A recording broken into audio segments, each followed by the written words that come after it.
Magandang hapon po sa ating lahat. Magandang umaga, magandang tanghali, magandang hapon, magandang gabi sa ating mga kababayang overseas Filipino workers na nanonood po ngayon. At alam ko po na sila ay nakikinig, nag-oobserba kung ano ang gagawin natin o ginagawa po natin ngayong May 1. Ito ngayon ay Labor Day, sabi nila araw po ito ng mga manggagawa. At ito ang panahon para alamin natin ang totoong sitwasyon ng ekonomiya ng ating bansa, ang sitwasyon ng kabuhayan ng ating kapwa Pilipino, kung ang ating bayan ba ay umuunlad o hindi, kung ang mga Pilipino ba ay nagugutom o busog. Sabi sa akin, kaninang tanghali pa raw po kayo naririto. Nag-march na po kayo o nag-motorkit tulad ko. Kayo ba ay nananghalian na? So, gutom kayo ngayon? Huwag kayong mag-alala. Sa ilang sandali, lilipas din yan. Tulad ko, nalipasan na ng gutom. Mga minamahal na kababayan, alam ko lahat po kayo na naririto ay boboto na ng diretso Duterte, hindi ba? PDP laban Duterte. At lahat kayo na naririto ay maituturing nating mga leader ng PDP laban Duterte. Pakiusap ko po sa inyo, dahil 10 araw na lamang po ang nalalabi bago tumigil ang kampanya at maghahalalan na. Pwede ko bang hilingin na hindi lamang po kayo boboto, kung hindi mangampanya po kayo para sa senatorial candidates ng PDP laban? Pwede ba? Dahil kung kayo po ay boboto lamang, kulang po tayo para tayo ay manalo sa halalan, o kaya'y madali po nilang dayain itong resulta ng halalan. Pero kung ang isa sa atin na naririto ay makakakampanya ng 1,000 o kahit 500 o kahit 200, malaking bagay po yun. Kaya yun din po ang pakiusap ko sa ating mga overseas Filipino workers na nakabuto na, ay huwag muna silang titigil. Kailangan po nilang mangampanya sa kanilang mga kamag-anak, mga kaibigan na umaasa sa kanila dahil sa pinapadala nilang tunay na suporta para sa pamilya, na ikampanya ang PDP laban Team Duterte. Pwede ba yun? Mga maisog dito sa Manila, mga maisog dito sa Luzon, alam po ninyo, 50 days ago, 50 araw na po ang nakalilipas, kung baka nakalimutan na po ninyo, nang hinuli si Tatay Digong, hindi ba? 50 days ago, walang naniniwala. Pati ako, hindi ako naniniwala na ang isang Raul Lambino ay mananalong senador. Actually, nung ako po ay naimbita ni Tatay Digong through Executive Secretary Mijaldea, nakasama ako sa 6 na kandidatong senador ng PDP laban, sabi ko, wag na po ninyo akong isama.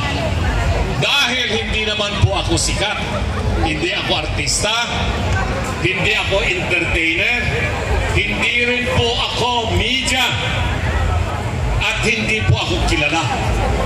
Isa lamang po akong ordinaryong abogadong probinsyano na ang ginagawa ko ngayon ay nag-aalaga na lamang po ng baka at karabaw at nagsasaka sa probinsya ng Pangasinan.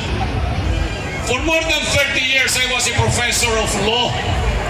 I was a law practitioner. I have handled several cases in the Supreme Court or even in the Court of Appeals Sandigan Bayan. I was both a litigator and a commercial law practitioner. Pero dahil senior citizen na po tayo, medyo mahina na rin yung ating tuhod. Kung baga hindi na po tayo kasing sigla 15 years ago or 25 years ago.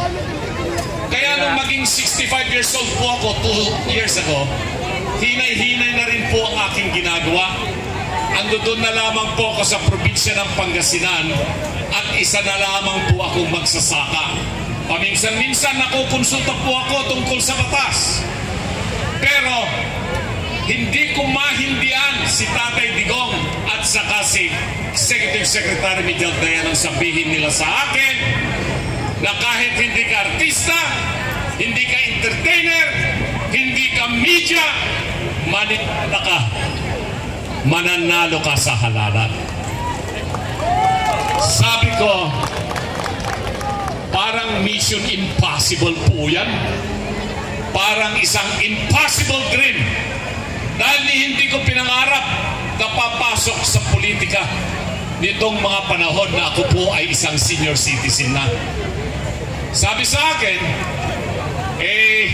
kung mission impossible yan, tagahanga ka naman ni Tom Cruise. Pinapanood mo yung kanyang mga sine, hindi ba? Sinong tagahanga ni Tom Cruise dito? Napakinggan nyo na ba si Tom Cruise na kumanta? Ay hindi ba? Mas magaling ako kaysa kay Tom Cruise. Pero mamaya pa yan. Mamaya pa yan. Meron akong nakikita isang popular na personalidad po rito. Kaibigan ko po ito, congressman pa lang siya, naging governor siya. Pero tumatakbo rin siyang senador ngayon. Kanya lamang hindi nagpapakilala. Pwede ba, Governor Verceles, tumayo ka dyan? Si Governor Verceles ay isang Bicolano. Unfortunately, hindi siya nasama sa Duterte. Hindi siya nasama sa grupo na inendorso ni Tatay Digong o ni BP Sara. Pero magaling na tao po ito. Isa sa Bicolano na aking nirerespeto, si Governor, Congressman, former Immigration Commissioner Leandro Verceles. Sir, salamat at naririto ka.